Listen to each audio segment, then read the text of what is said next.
Na tarde de segunda-feira, 3 de agosto, um homem procurou a Polícia Civil em Palmas, no Tocantins, para comunicar uma morte ocorrida dentro de uma casa da região norte da cidade. A morte do próprio filho, de 3 anos. Ele contou que o menino havia caído na piscina no dia anterior, que fora socorrido por ele, que voltara a reagir depois de expelir a água engolida e que, diante da melhora aparente, tinha sido colocado para descansar. Contou também que demorou a registrar a ocorrência porque estava emocionalmente abalado. Mas o homem que apresentava aquela versão tinha passado anos avaliando a conduta ética de outros advogados, e a versão não sobreviveria ao laudo. Antes de continuar, um pedido rápido. Este canal reconstrói casos criminais brasileiros inteiros, do começo ao fim, sem resumo de 2 minutos e sem pressa. Se você quiser acompanhar as próximas reconstruções, se inscreva no canal e ative o sino. Leva 5 segundos e é o que permite que este trabalho continue existindo. Agora volte comigo para aquela tarde de segunda-feira em Palmas, porque o que aconteceu nas horas seguintes foi o que transformou uma comunicação de óbito em um inquérito de homicídio. Gustavo Veloso Feitosa tinha 3 anos e passou aquele fim de semana na casa do pai, em Palmas. Foi o último fim de semana da vida dele. O que aconteceu no domingo, 2 de agosto, é exatamente o ponto em que os relatos deixam de coincidir.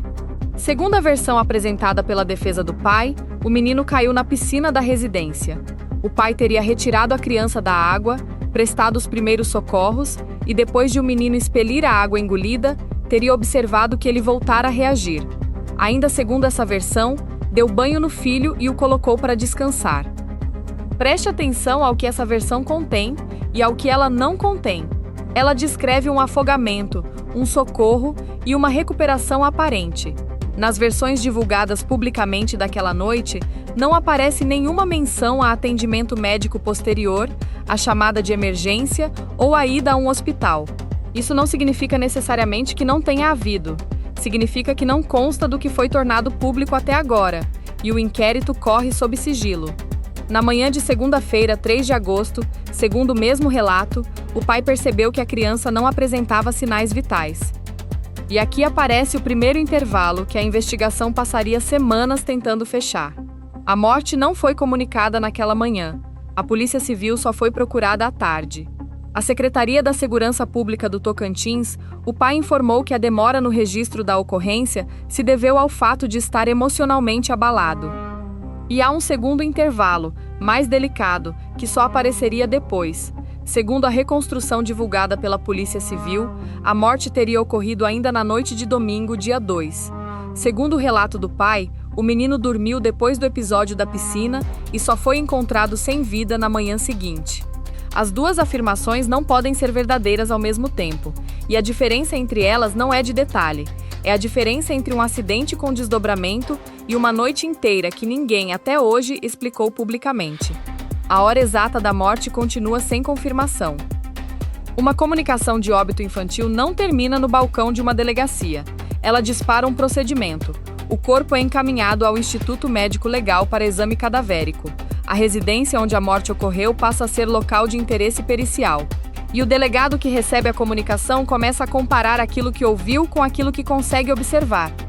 Foi nesse momento que a comunicação deixou de ser rotina. Segundo o delegado Eduardo Menezes, os primeiros levantamentos apontaram indícios de violência no corpo do menino. Não era uma conclusão. Era um sinal de alerta, e ele foi dito com essa cautela.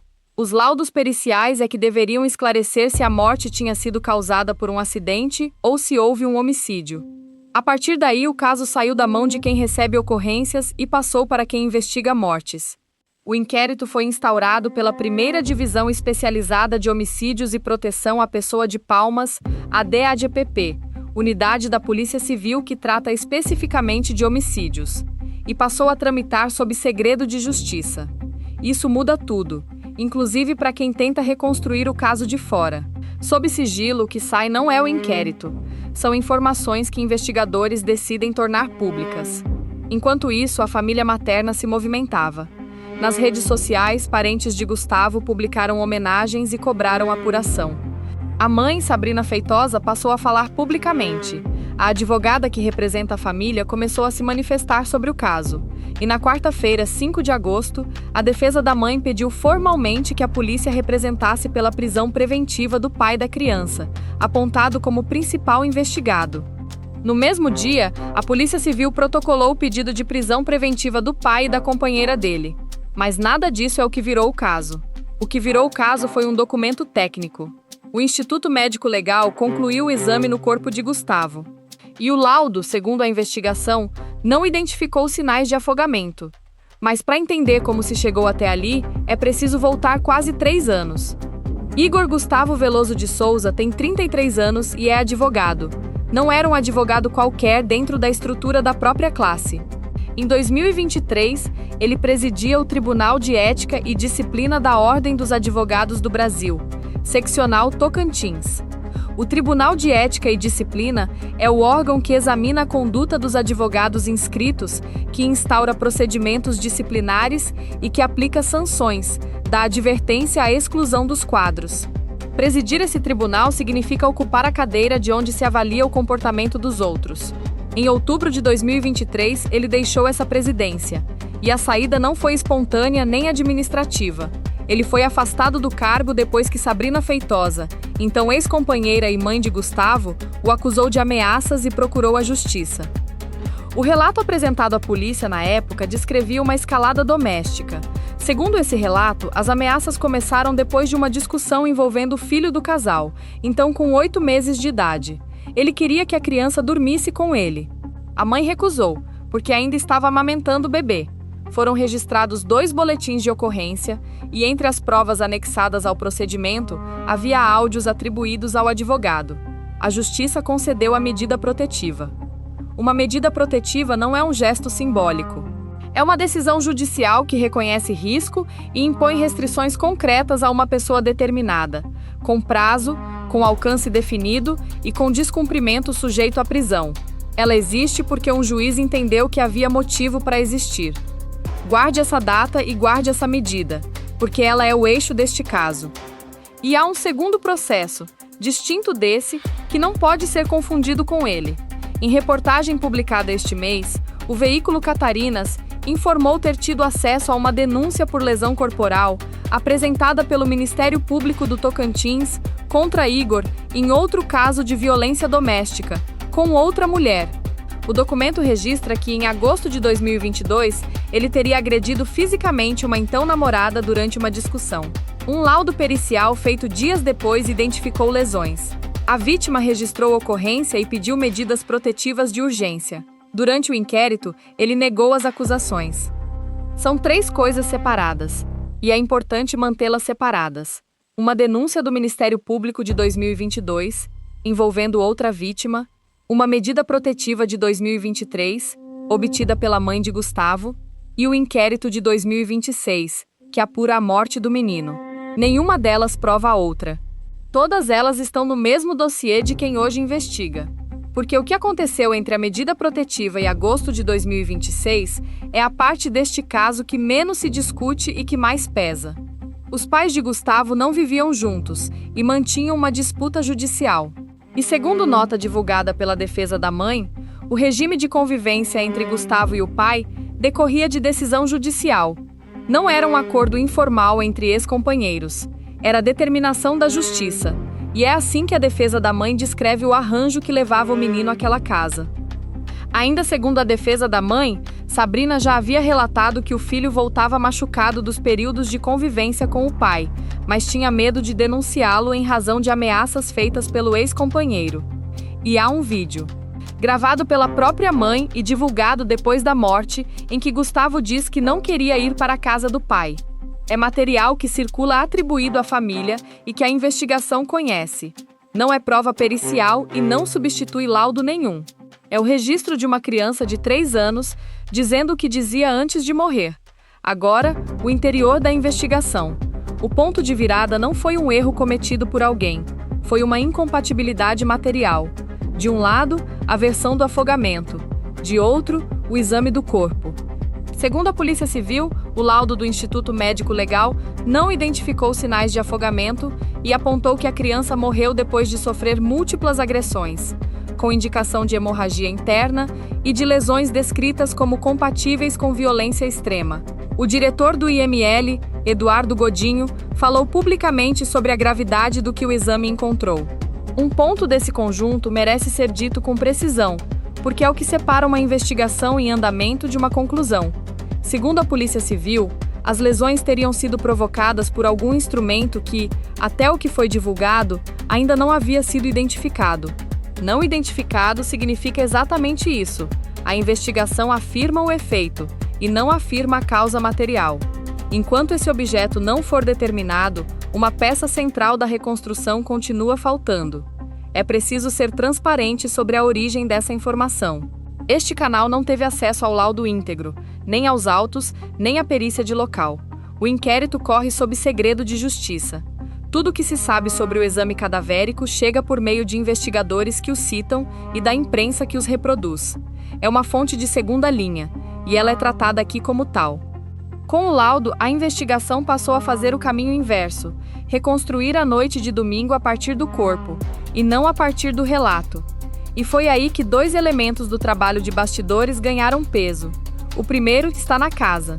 Segundo o delegado Eduardo Menezes, a perícia realizada no imóvel encontrou indícios de higienização prévia do local. É a afirmação da autoridade policial, divulgada em entrevista, e não um laudo publicado. Mas, se confirmada nos autos, é o tipo de elemento que muda o estatuto de uma cena. Um local higienizado antes da perícia não conserva o que teria a conservar. O segundo está nos telefones.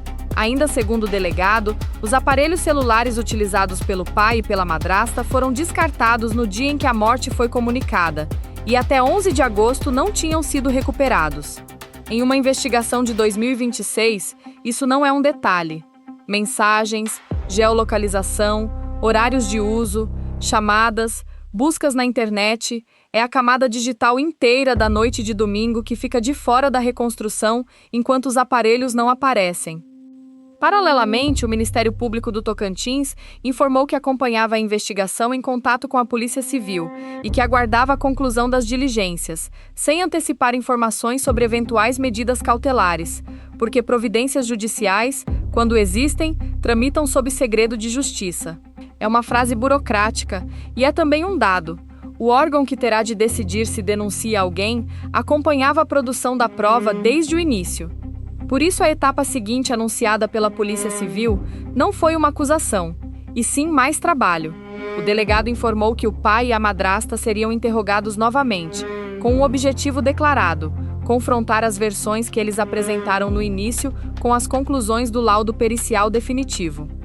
Entre a noite de quarta-feira, 5, e a madrugada de quinta-feira, 6 de agosto, cumpridas as ordens expedidas pela Justiça Estadual do Tocantins, a Polícia Civil efetuou as 2 prisões preventivas numa residência de Palmas. As coberturas divergem sobre o horário exato, convergem sobre a autoridade que determinou e sobre quem cumpriu. Igor Gustavo Veloso de Souza, 33 anos, advogado, pai de Gustavo. Kathleen Moreira da Silva, 23 anos, companheira dele e madrasta do menino. Os dois foram presos preventivamente e são investigados por homicídio qualificado e tortura. E aqui é preciso ser rigoroso com as palavras, porque neste caso elas ainda significam coisas diferentes. Os dois são investigados, são suspeitos. A prisão preventiva é uma medida cautelar decretada durante a investigação, não é pena e não é condenação. Até o fechamento desta reconstrução, o inquérito não havia sido concluído nem remetido ao Ministério Público. Não havia denúncia oferecida e, portanto, nenhum dos dois é réu. A Secretaria da Segurança Pública informou que o enquadramento jurídico do caso ainda não estava definido. Sobre Kathleen, a própria Polícia Civil estabeleceu uma distinção. Até o que foi divulgado, não havia elementos indicando participação direta dela nas agressões, e o que se examinava era uma eventual omissão. A defesa dela pediu à Justiça a substituição da prisão preventiva por prisão domiciliar, alegando ter uma filha de 5 meses para amamentar.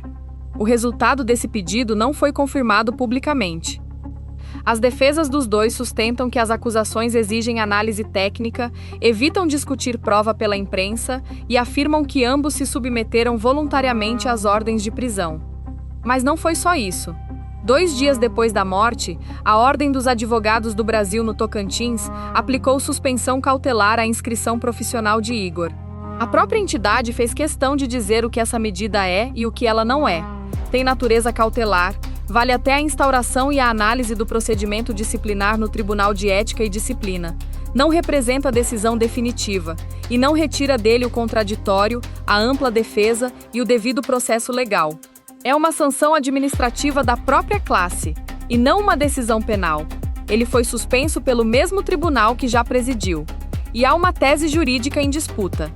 A advogada Estela Bueno, que representa a família da mãe, sustenta que a morte de Gustavo deve ser lida à luz do histórico de violência doméstica sofrido por Sabrina, e defende que o caso seja enquadrado como vicaricídio, a morte de uma pessoa ligada à mulher, como um filho, com a finalidade de causar a ela sofrimento, punição ou controle. A investigação examina essa hipótese. Ela não está estabelecida. Há ainda um ponto técnico em aberto que este canal registra sem detalhar. Um documento obtido pela imprensa no início do caso e a leitura divulgada posteriormente pela polícia sobre a natureza de parte das lesões não coincidem. Essa divergência não foi resolvida publicamente e depende de laudo definitivo. O caso de Gustavo Veloso Feitosa está aberto. O inquérito segue sob segredo de justiça, conduzido pela primeira DHPP de Palmas, com laudos e diligências pendentes. Quando for concluído, será remetido ao Ministério Público do Tocantins, que decidirá se pede novas diligências ou se oferece denúncia à Justiça. Só a partir daí, se houver denúncia recebida, existirá processo, existirão réus e existirá a possibilidade de uma decisão judicial. Até lá, o que a Justiça brasileira ainda não determinou é o essencial: a hora exata da morte, a sequência completa daquela noite, a conduta atribuível a cada investigado, o papel da madrasta por ação ou por omissão e o enquadramento jurídico do que aconteceu dentro daquela casa em Palmas. Até que isso seja determinado, o caso é o que é: um menino de 3 anos morto dentro de uma casa, 2 pessoas presas preventivamente, um laudo que afastou a explicação inicial e um inquérito que ainda precisa fechar, documento por documento, a distância entre a versão que foi contada naquela segunda-feira e o que o corpo de Gustavo mostrou.